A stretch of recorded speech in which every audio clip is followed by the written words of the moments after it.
Gara-gara mandi dan batuk, langsung pinggang ngilu-ngilu. Pasien datang ke klinik, jalannya agak membungkuk karena sakit.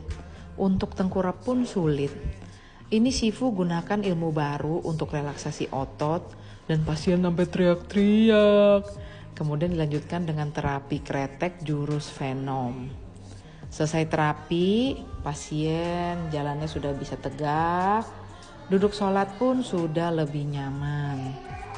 Masih ada sih sedikit ngilu-ngilu di bagian pinggang bawah, tapi itu 2-3 hari akan semakin nyaman.